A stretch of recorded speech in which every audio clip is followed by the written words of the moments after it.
Okay, hello and welcome everybody. Today I am bringing you another beautiful treat, which is a new conversation with Dawn Baumann Brunke. And Dawn is an animal communicator, a beautiful author, amazing writer, and a good friend of mine. And I've interviewed you, Dawn. I think this is the fourth time I now. think so. I think so. Yeah. Yeah. And yeah, what I felt really called to ask Dawn to do in this interview today, I'm particularly excited about because essentially the the biggest calling I have in my own work, what the spirit world seems to be asking me to do, is to be holding space for the reality that we each of us has this divine puzzle piece that's meant to come through each of us, right? And part of having that divine puzzle piece come through each of us individually is recognizing and remembering the innate divine wisdom that we each have, that it just is who we are. Yeah. So in all the work I do, that's really the ultimate point is, um, not me sitting here as a guru trying to teach something. It's more about me holding the space for us to let through the teachings or the remembering through each of us. And so I really wanted to talk to Dawn, and I'm hoping to do this with a series of people about her own journey in finding that innate wisdom in herself, because Dawn is an example to me of someone who is really grounded in that, very experienced in it, and who articulates it really well to the world. And Dawn, I experience you as just having so much integrity and wisdom and compassion. So I think you're a great place to start with this version of conversations. And thank you so much for Well, being thank here. you. That's a really sweet introduction. Thank you. Yeah. Yeah. So maybe we could start with, when you hear that phrase, innate soul wisdom, or whatever version of that phrase you might give it yourself, what arises in you? What comes alive in you? What do you think of? Well, I think that speaks to who we really are, you know. And actually, while you were speaking, I was keying in on the word remembering or recalling or recognizing, re in front of all of that, doing it again, because and I've just been thinking about this recently. How as very young children, we really are pretty open. We're pretty connected. We kind of know who we are, maybe not in the way that we could articulate it as adults, but we have that connection. It's very wide open. And then we go through this program of normalization, right? We learn language, we learn religion, we learn the rules of our family, of our school, of our society. And I think, although there's some benefits to that, it also kind of closes us down. We try to fit in. We try to, and I definitely felt that as a child. For me, one of my things was dreams. I had a very early, rich dream life. And Mm. I did not understand how people could not be more enthusiastic about dreams. It was really the old, oh, it's just a dream. And so over time, that does get, we're little kids. We get dampened down by all of that, right? And so I think, remembering, recalling, recognizing, it's that journey where we kind of go through all of that forgetting, and then we remember again. And we kind of open up to that again in a different way because now we're mature, more mature. We have the words, the paradigms to be able to talk about that in different ways. But I think that's kind of the journey, a lot of us are going through right now. Yeah. Yeah. Yeah. And in a minute, I do want to get into, animal communication and your own version of all of this. But before we get there, I am also curious your perspective on something I've been sitting with a lot, which is the vast majority of the people who come to me, at least at this moment in time, seem to be, in particular, women, not necessarily all women, but women, especially kind of in the 60s and 70s, for whatever reason, really interesting to me that's that age group. But anyway, just it seems to be women who have spent a lot of their life, like lots of us do, focused on something other than themselves, right? Either their marriage, their partnership, their children, their career, whatever it has happened to be. And they have closed down, like you're saying, this forgetting, they very actively close down a huge portion of who they are, especially these really powerful gifts they have inside themselves, gifts to connect with the spirit world, gifts to connect with the earth, gifts of bringing through a certain version of wisdom that's really profound, really powerful. And what I find is that when I'm talking to a lot of these people who come to me, a lot of what I spend time doing is seeing the gem in them, right? And then kind of reflecting it back to them. Like, wait a second, hang on, you're missing the kind of this, do you not notice this beautiful thing that's you? Yeah. Right? Yeah. And so, like you're saying, I think in so many ways we have had all of those messages. I certainly had that in my own life. And when I was a social worker, I had to literally compartmentalize myself into my social work side and my spiritual side. And I called it those things, right? And I only spoke about, quote unquote, my spiritual side to maybe maximum 5 people in the world for decades. So I get it. I get that experience. And I feel a lot of grief around when I witness this in so many amazing beings of all genders. I feel grief, I feel excitement, I feel hope. Yeah, I feel a whole range of things. And it feels like we're on the brink of something really, really potentially very beautiful and exciting as it's suddenly coming alive in so many people. I don't know if you have any reflections on any of that. Well, again, I go to that word, and you brought it up this time, remembering. It really is, we're bringing back the members of ourselves, right? Collectively, but individually too, the parts that split off, the spiritual versus scientific or social work or whatever, however we've compartmentalized, and I think remembering this more authentic version of who we are is about bringing all of those selves back into conscious awareness. And I think we are all doing that individually, so it looks different for different people. But I think we're doing it collectively too, and we're in the wild times, right? We're in the very dark, but we also have this almost as if a different earth, very light. And so we have this crazy, stuff going on, a lot of chaos, but a lot of treasure too, right? So I think that speaks to something too. As a collective, we're trying to kind of figure out our way out of this liminal zone, and maybe it is a splitting off of different realities. I don't know, but I don't know what that looks like.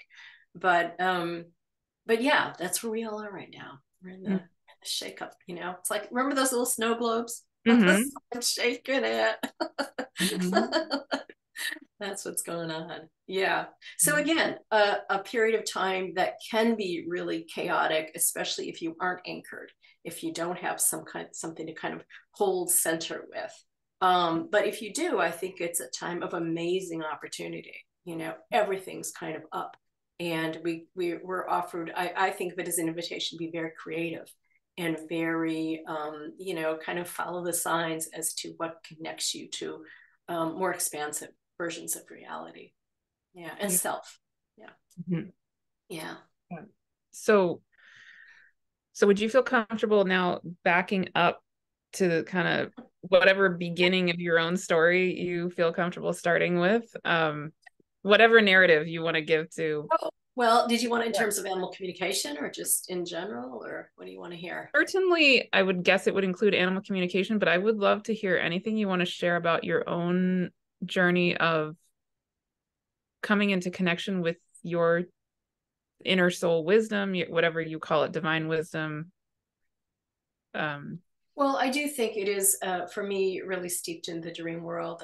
That was always been an important part to me, and I had a really good communication with my dreams and always treasured them, and they gave me so much. So there was a relationship there of, I think, with that unseen world, if you will, or that symbolic world. So I became comfortable with that. And I think what happened as I look back is that kind of led me to viewing world, our normal so-called reality, our consensus reality, is a little bit of a dream.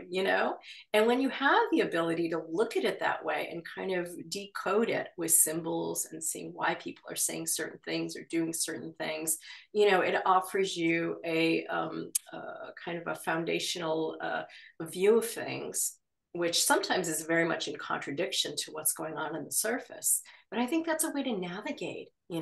It's like you're secretly seeing the stars in the night sky, or the the way the ocean currents move. You're kind of attuned to that. And the more you do that, or at least for myself, the more I did that, the more comfortable, the more anchored I really felt in those skills. And so that's what brought me into different, arenas. And the animal communication thing was one of them. And in the very beginning, I did feel very skeptical. I thought, who talks to animals? That was just very bizarre to me, right?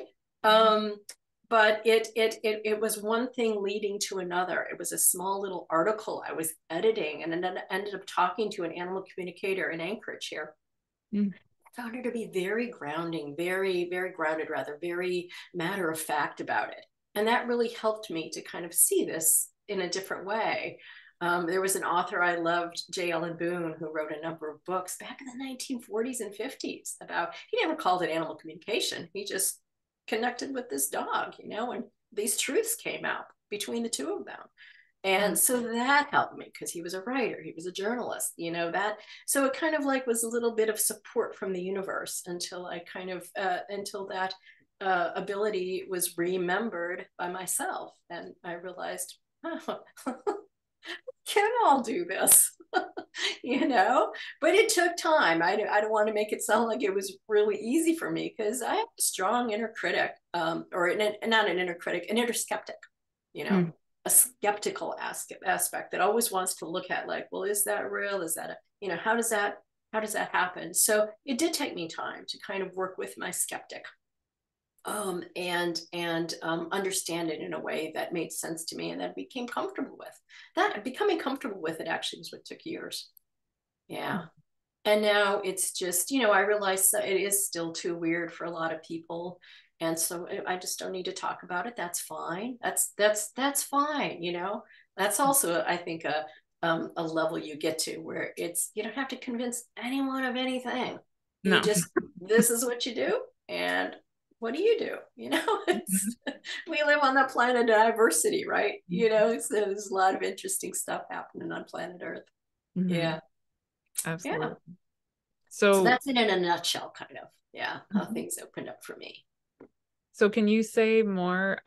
So as a child, you were having these really rich dreams, and then kind of what was next? Like, what you said there were multiple things you got introduced to, not just communication. Well, in college, I was really into Carlos Castaneda and all of those people, so people who were Huxley and, well, a lot of different people. I'll leave out names if I try to name a few, but, people who were pressing the envelope, who were exploring reality, who were exploring the foundation of what it is to be human, and our abilities. So that all was very helpful for me in different ways, and brought me to different places, or different understandings of the world. Yeah. It's, when you look back, you kind of see how you connected the dots, right? It's really interesting, and it's funny. It's funny and fun, right? Like, whoa. Yeah. And then how and when did the animal communication start to come in? that was, yeah, it just began literally. I had come to Alaska with my husband, and we moved, no jobs, no house, nothing. We just went, we came here, and I got a job as the editor of a health and wellness magazine. And Mm. one of the first articles I came across, or that was kind of, the old editor gave me a box of stuff, right? And then I was going through, was this article written by a woman who lived in Alaska, lived in Anchorage, and had talked to animals. And I just thought, that's so wild, you know? So the publisher said, oh no, you know, we're still trying to get people to understand that chiropractic is helpful or body work is helpful. You know, we cannot talk about this, right? So even though she was open to it, it was just, you know, the timing isn't right. But I ended up calling the woman because I was just fascinated. And And she was the one who sorry, turned me to the jail in Boone. sorry, approximately when was this in the? This was like late 1990s. Yeah. Yeah. Okay. So it was a while ago. Yeah. And she turned me on to Jail and Boone and other people. And she said, yeah, there's people who do this. I'm like, what? But through that, again, this was early 2000, you know, I ended up interviewing a number of different animal communicators. And I Mm. was just doing it out of my own interest. But that's what became my first book, Animal Voices. Was Oh. because I was just so fascinated by that idea. If we could talk to animals, what would that mean? How would the world be different?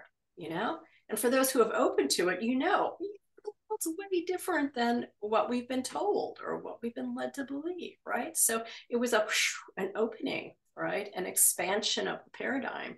Yeah. And that's how I got into writing about this, because I just thought it was so fascinating and I was excited about it. And I never thought I would do this. I really never did. It was more like I was a journalist, right? I was interested. I was a writer. I was going to figure this out. And then one day, while I'm sitting right here at my computer typing about it, typing one of the chapters, there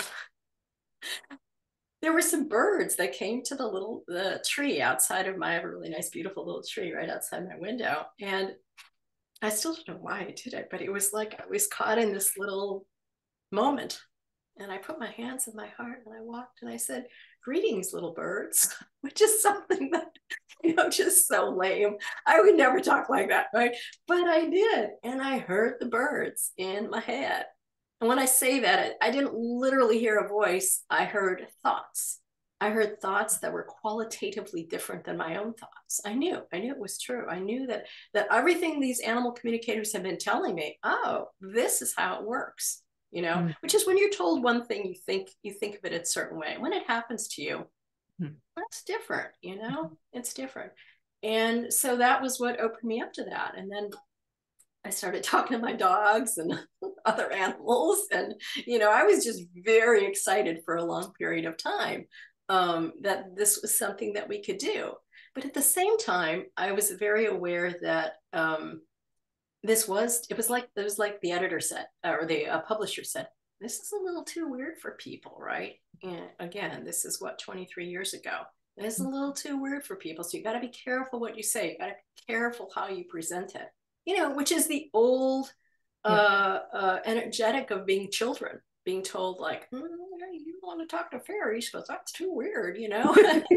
Yes. Right.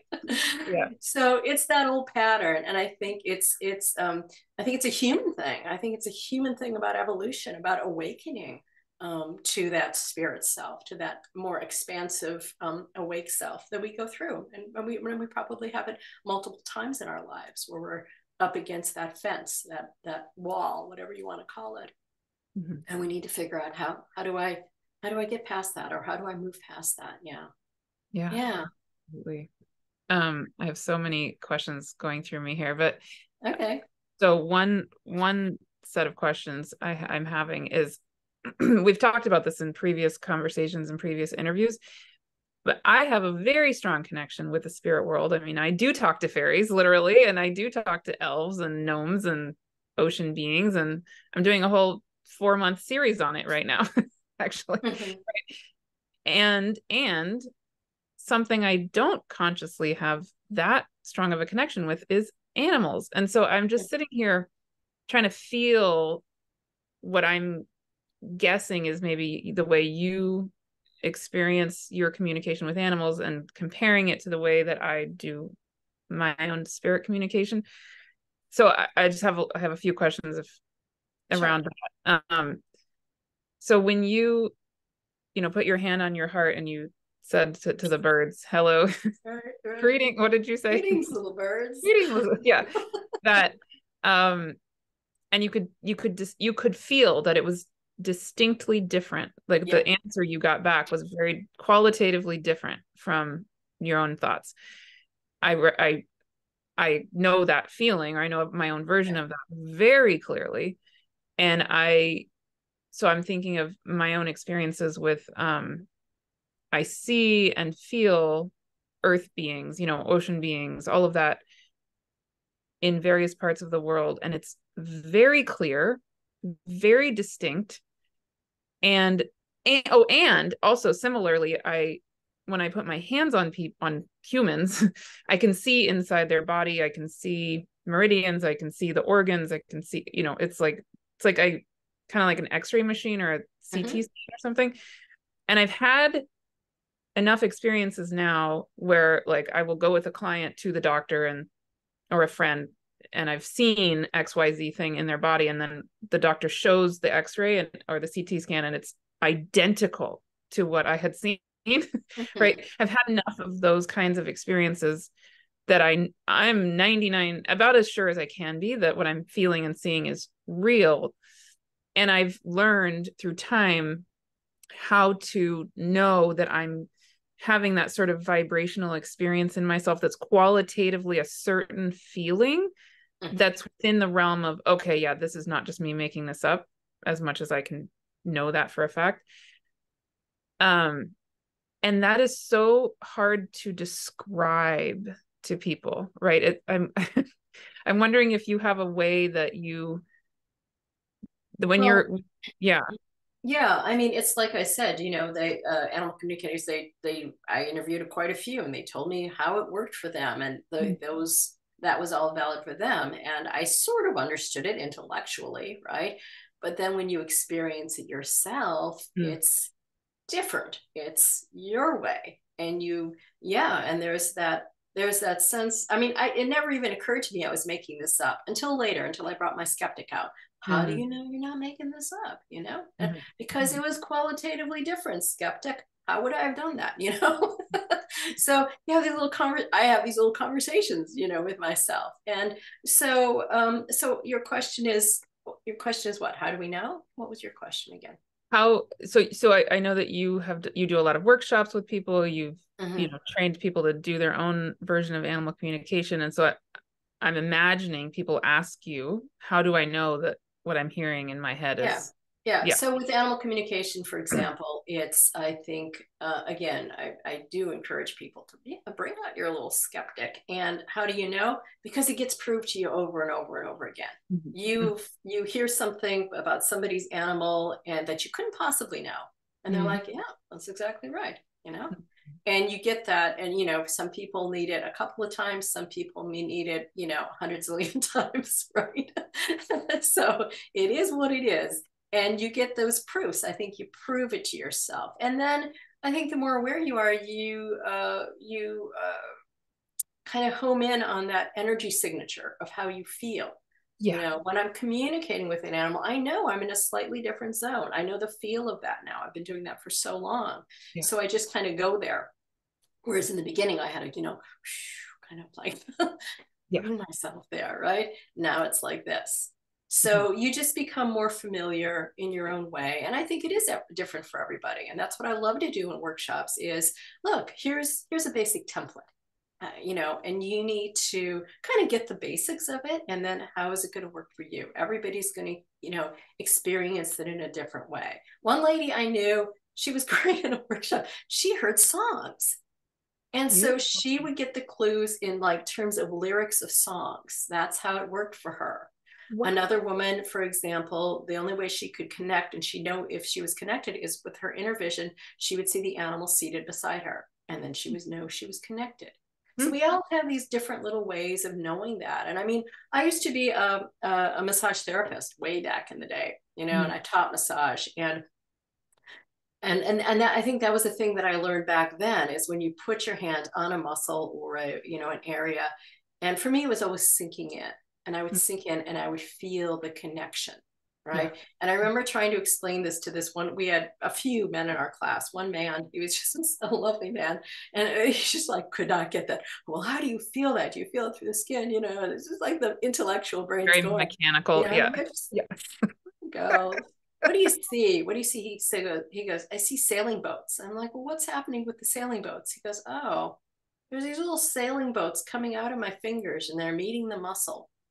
Wow, that's so So for cool. him, that's how it worked, and that was his starting point. And then was able to, build on that. So we all have these weird little ways of interpreting the world. My Yeah. motto is whatever works, huh? Whatever Right. works for you, that's Mhm. what you find. And that's what you, use. And maybe it's a stepping stone to something else. And maybe that's just how you work. Yeah. Right. I love it. Yeah. Beautiful. Yeah. Absolutely. um, yeah. One way it feels for me when I'm kind of going into that other zone you're talking about, it feels like turning the dial on a radio. Yeah. Yeah. Is that We're tuning similar? in. We're tuning, Yeah. we're just finding the right frequency of Hmm. connection. Yeah, Hmm. that's And then that's another suddenly it way. goes click. Yeah, Yeah. yeah, yeah. Um, and so something I've wondered about myself in terms of animal communication, and we've kind of touched on this in previous conversations too, is again, I am, really experienced, really confident in my ability to connect with basically anything and everything out there, um, but not so much animals. And I know that I'm meant to. Like I know that there's like a gateway that I'm gonna go through, right? And then suddenly I'll go, oh, of course, that's it. Uh, Mhm. I kind of what one thing that I come up against when I feel myself kind of reach that gate, that I know that I'm meant to go through in my own way, is I wonder if there is a qualitative difference the to the connection with animals than to, let's say, fairies or elves or whatever it is. Yeah, my short answer to that is I think let's go back to the radio station. Mm-hmm. Mm-hmm. It's just the frequency. Because yeah, can you talk to mountains? Yes. Can you talk to glacier? Yeah. Can you talk to water? Uh-huh. Mm-hmm. Whatever you can imagine, it's just finding that frequency and tuning in. Mm-hmm. So, for example, even with animals, sometimes I'm talking to physical live animals. Sometimes I'm talking to animal spirits. Sometimes I'm talking to spirit animals in the sense of kind of a larger energetic. Maybe Oh it's the yeah. species of the animal, or maybe it's the larger energetic of what that animal does on Earth, its gift to the Earth, or its teaching, right? So there's Yes. all levels, with everything. Yes. And again, it's just a matter of attuning your frequency to that particular frequency and then listening and getting out of your own way. I mean, that's really, that's animal communication 101. That's what you teach the whole first day, getting out of your way, right? Yeah. Because Yeah. we Yeah. have all these ideas and thoughts and we want to do it. And it's just really, it's clearing. It's just letting all that go, right? So I have two Yeah. questions related to that. Yeah. The first one is I'm thinking of the other day. I had this experience and I was thinking, okay, when I talk to Dawn next week, I need to ask her this question. Okay. so this was maybe actually 3 days ago or so. I was in my bedroom and I was about to lay down to take a nap. I was so tired and I walked in and there was a yellow jacket flying around in my bedroom and I was going, oh, come on, really? Seriously? Like I didn't want to lie down to take a nap when there's a very active bee flying around my room. Um, and so I thought of this book, Shadow Yeah. Animals. Yeah. Yeah. Yeah. Right. And so Yeah. I was like, okay. I was calming myself down. All right, there must be something there. This is not probably just a coincidence.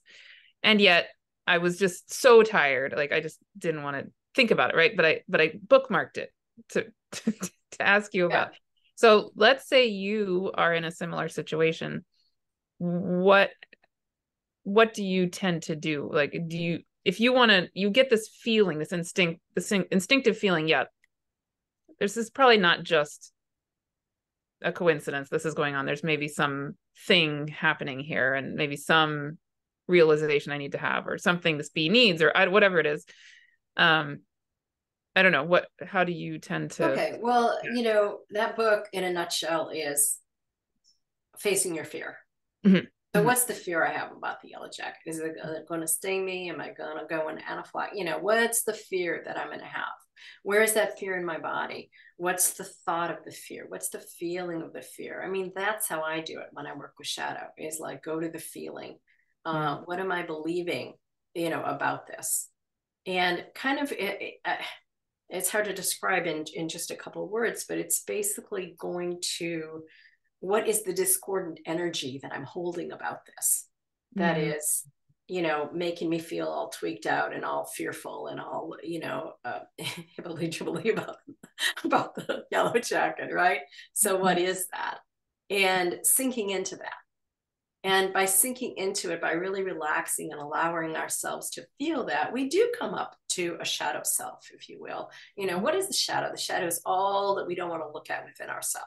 It's everything we've, it could be trauma, it could be grief, all of the stuff we kind of stuff down, into our psyche because we can't deal with it. So situations like that, where an animal comes to us and we're reacting with fear, it's an opportunity to, look at it, to what is that fear? What does it feel like?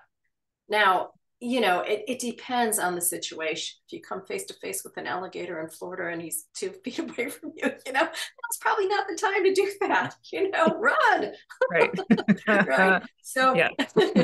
But I do agree with you that animals come to us, and people and situations come to us to help us see those things. And whether we choose to do that, go into that or not, is up to us, right? It's always a choice.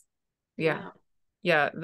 I'm thinking of, I think it was just before, like the hour before you and I think did our first interview, which was about your snake book.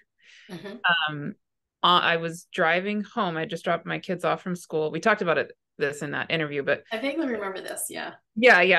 I had dropped my kids off at school, and I was driving home to come home to meet with you about your book. And on my drive home, 3 coyote literally started crossing the street and circled my car. Like, they didn't just run across the street and they were gone. They circled my car. And then another coyote started crossing the street so slowly right in front of my car and looked right at me. And I went, oh, wow. Okay. I'm on my way home to talk to Dawn about animal communication, shadow, and I don't think this is a coincidence. So, okay. All right. And I couldn't go anywhere because a coyote was going so slowly and looking right at me this whole time, right? So I paused, of course. I just stopped and I took a deep breath, and I thought, okay, yeah, what is it that you are wanting of me right now, right? And so I said this to you then too. What I expected was to feel like I do with most spirits, like a direct individual to individual kind of communication, like me to the psyche of that particular coyote.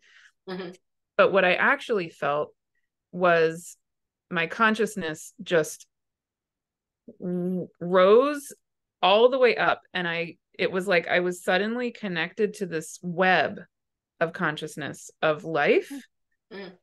And I went, whoa. First of all, I've never felt that before. Second of all, that was not what I expected.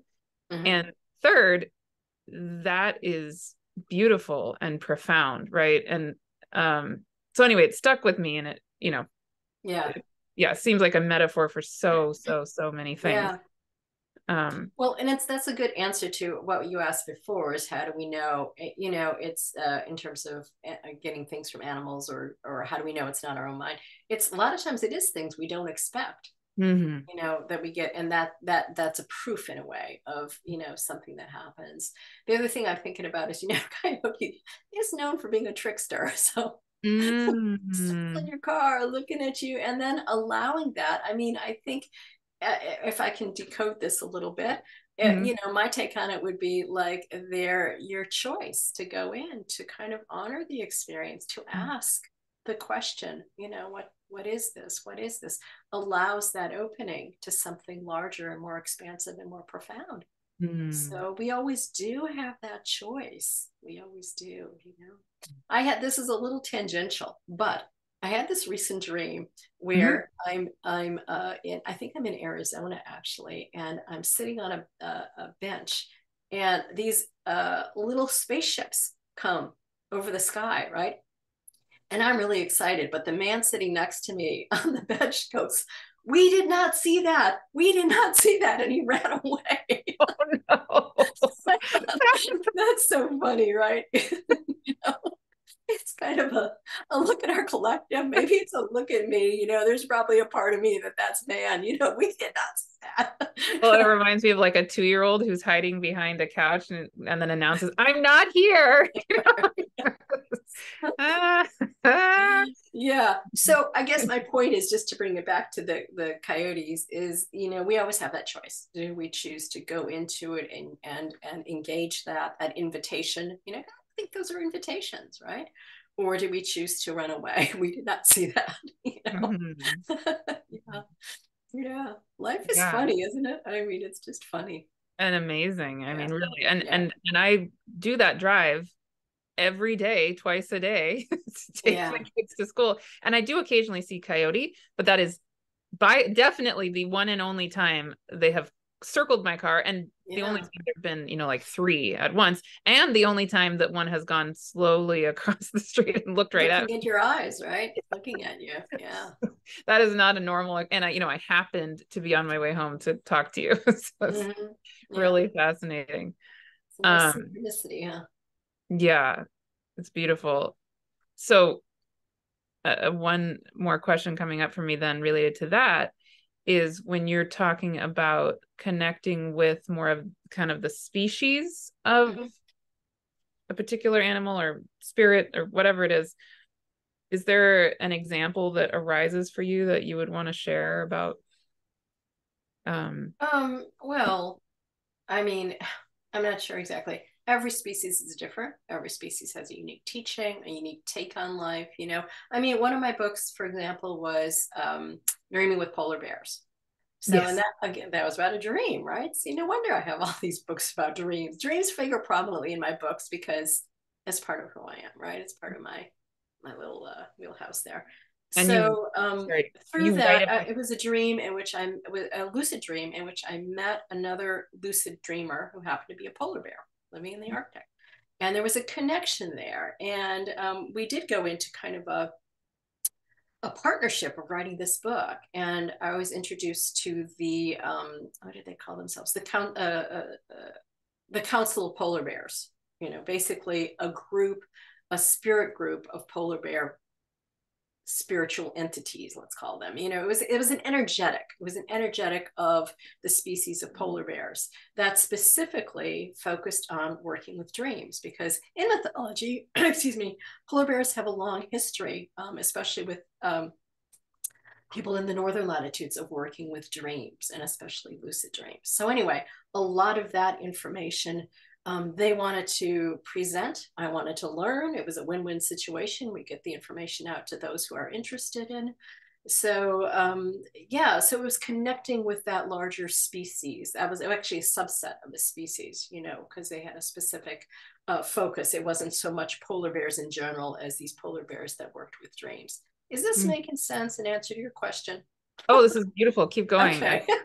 riveted. Yes. sometimes No, no, sometimes no. the connections spiral off, but yeah, so I think we can do that with any species, with any being, with any, it's like, even when you're let's just bring it back to the more mundane. Even when you're talking with a friend, sometimes, we're sitting, we're chatting, and then all of a sudden, you kind of become wise. Maybe they ask a question and you're kind of pulling in higher energies, or you say something that has profound effect for that individual, or they to you. It doesn't matter which way it goes, but we're kind of bridging those states of consciousness.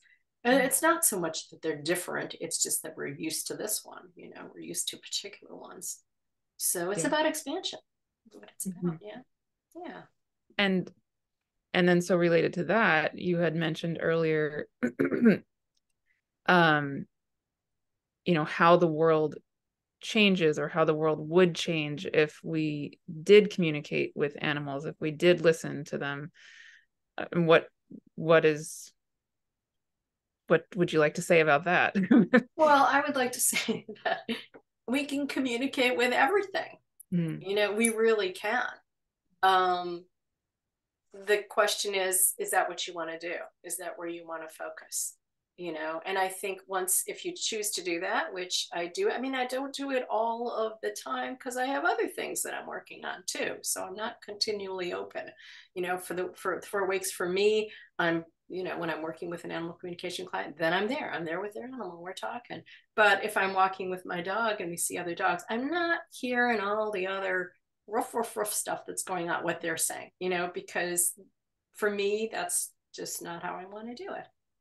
So, but how does the world change? The world becomes brighter, more meaningful, more inspired, more, I think it lends us support in ways that help us awaken to more and more expansive paradigms. Yeah. And senses of selves, and I think it also opens us up to, remember we were talking about remembering or bringing the members of ourself back together.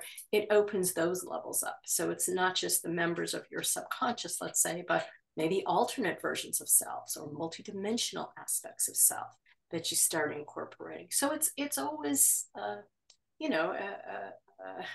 the more you open, the bigger it becomes. Let's say it that way. The more expansive it becomes. Yeah.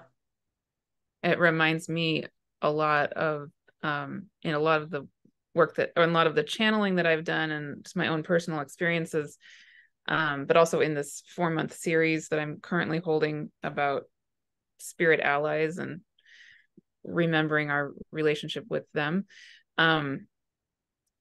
What I've been told over and over and over again by the beings I have these strong relationships with, especially like earth beings and the ocean beings and all of it, is that in their case, they are in a slightly different dimensional space, but they show me, the earth itself, of course, is an infinitely dimensional being. And so there are infinite dimensions of earth existence also. And that in the right balance, when the earth is able to be held in a way where she is and we are in right balance and harmony on the ultimate level, those multiple dimensions of the earth existence have a continuous dynamic relationship with each other, right? So like, for example, I have this strong relationship with earth beings and a very strong relationship with inner mountain beings. Okay, so they and ocean being, all of it, they each have shown me their own version of very profound ancient ways of medicine, and they've channeled it through me, and I've worked with clients where there have been these crazy unexplainable things that happen with clients, right? So what they are telling me is that as the human world is ready, which I think is barely maybe on the verge of maybe being almost a little bit ready, they have their dimensions have been kind of walled off in a way, and now they're allowing the separation to disappear. more and more, right? And what the ultimate goal of them is to come back into that balanced, right relationship where each of our dimensions just naturally and easily flows with integrity and safety and mutual respect, all of it, right? So that we can come back into a way of being that what I get shown over and over again is that we have had as humans, where we go into, let's say, the woods, and we're looking for herbs because so and so is sick, and the fairies show up and they hand us something or they tell us something. Yeah, so do blah blah blah with the berries of this. And that's how I think a lot of medicines have actually come into human knowing, is through relationships with these other dimensional beings. That's what I'm told. And so that's really wanting and needing to re-emerge, but it needs to be done in a very careful, slow, like highly honoring, respectful way.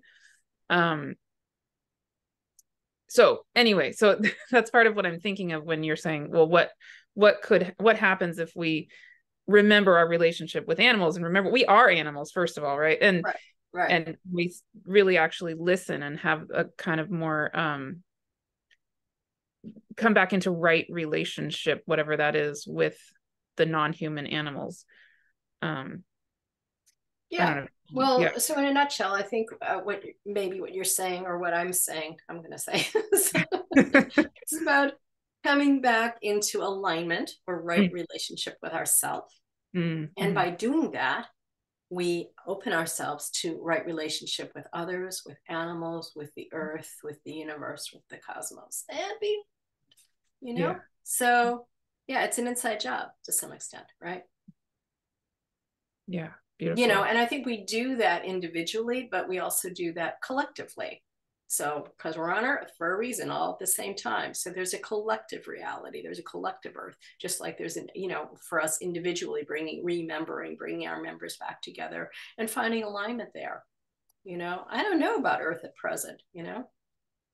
I'm more and more going towards that multi-Earth theory that, some people are just going to choose to be dampened down in consciousness, and that's what they want. That's their choice. It's not a judgment. It's what they want. And other people are like, no, I'm opted for the spiritual express train, right? Because it's more interesting to, some people, whereas some people, they still want, or they want the drama. They want, they enjoy that fighting or whatever it is, So plenty of choices. Again, I always come back to Earth, planet of diversity. We have choices. But so the choice is, do I want alignment? Do I want alignment with myself? Yes, I do. But okay, there's going to be maybe a little shadow involved. Are you willing to go there? Are you willing to face your fears? Are you willing to, look at the blocks in your energy, the holes? Because I think it is a little bit of work. And that's what leads, I think, to more clarity, more transparency, more integrity, more alignment, more remembering of who we are. And then it's open, and then you can align with animals or fairies or mountain spirits or wherever you want. Yeah. Does that make sense? Yeah, absolutely. Yeah. Definitely. Yeah. Yeah. And I'm also thinking of, I think this is the last thing I feel called to say, is that, let's see, on the morning of the eclipse, which was October 14th, we're recording this in October of 2023. I went down to the ocean. I live right by the ocean and I can walk to the ocean from my house. So I walked down there at the moment of the eclipse. So, and I live in California, so it was visible here. And I sat on the beach as the eclipse was happening, which is beautiful. But I wasn't planning to do this. I ended up feeling called to channel the ocean beings in the moment of this eclipse. And what was so, again, not expected, but profoundly interesting, was what they showed me was like the oceans this was reminding me actually of your connection with some ocean animals. They showed me that when you're in the ocean, when you're down under the water, the oceans become like they are conduits of cosmic vibration, right? So it's like, so what they showed me is that the land of Earth, of course, has a very different physiological, physical, vibrational quality than water. Water is, as we know, just on a scientific level, is much more, the vibration goes through it much more quickly, right? So it can be a conduit in a very different way than rock or dirt or stone, whatever it is. Yeah, air, all of it. And so it was like almost like the oceans were like a satellite dish for the planet Earth in relation to the stars, the other galaxies, like the whole cosmos. Because like feel like we forget that the Earth is this teeny tiny little dot in the middle of this vast expanse of the cosmos. And so everything is vibration. And so the Earth is all constantly inundated, in the soup of the cosmos, which is vibration. Right. And then there's something about the oceans, and maybe even I was thinking of the whales in particular, but like I also think of the dolphins, but really something about the whales. Being these part of that conduit of the openness and the relationship between Earth, sky, cosmos, life, all of, something really, really I totally relate to that, because I'm really working with a kind of an expansive aspect of whales right now, and I think that's very true. And it is interesting how some animal groups, whales for example, they're present in water, but they're present in the skies as well, and you can see that through our mythology and our astrology and our stories about whales. And there's this cosmic aspect of whales that I think a lot of people who work with whales or whale energy would be like, yeah, they're cosmic. And that's a connection, and that's one piece of the puzzle. I'm thinking about vibration, I'm thinking about llamas and and mountains and earth energies. They're also kind of antennas in a way. They bring in, and a lot of animals do, a lot of land animals bring in the relationship between land and the cosmos, and others between water. And then we have the sky beings, the birds that bring in. So I think it's all part of the big puzzle of our planet, and we're part of that too. Humans are part of that too. Literally, physically. We are. Every level we are. We come from stars and water and earth, and it's all connected. That's kind of the bottom line. It's all connected. I'm getting chills. Oh my God. Wow. So beautiful. That feels like a really perfect, I think so too. That's place to stop. Yeah. It's like suddenly, wow, that is complete. Yeah. Like that kind of was the point there. But is there anything else you feel called to say or no, add? I think that is a good little that's a good ending. That's a good, Awesome. Yeah. Lovely talking with you. I know, you too. I will end with one tiny question, which is sure, for everybody listening out there, anybody who's feeling like uncertain about their own ability to do this, whatever this is, connect in this way, all of that, they're feeling like whatever, they're not good at it or not good at whatever, they're having doubts. What would you offer? What would you say? That's a rough one. I mean, and I think that's so true. We have a lot of doubts. We have a lot of judgments against ourselves. We have a lot of, just hard energy. And I guess the answer is to be kind to yourself. If I can do this, you can do it too. It's like playing the piano, right? I mean, you have to have, lessons or teach yourself. You have to put in the time, but we can really do almost anything, by embracing that and by accepting the invitation. And, I guess the question is, it's the old Joseph Campbell, what's your bliss? What's your excitement? What's your inspiration? Start with that. I always tell people in animal communications, we're going to start with where you are. You don't have to get this. We're going to just start with where we are, and we're going to see what inspires, what excites, and then we're going to play on that because those are your strengths. Follow that.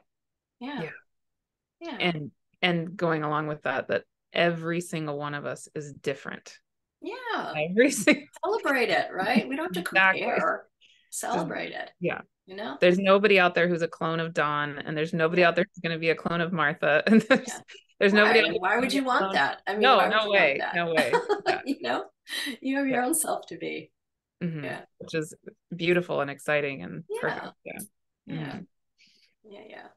Wonderful. So how can people reach you? What do you the easiest thing to do is go to my website, animalvoices.net, and that has my email connection. I have a lot of excerpts, chapter excerpts from all of my books. I have 9 books so far, which is sort of hard to believe. Yeah. And information on workshops and all that. So www.animalvoices.net.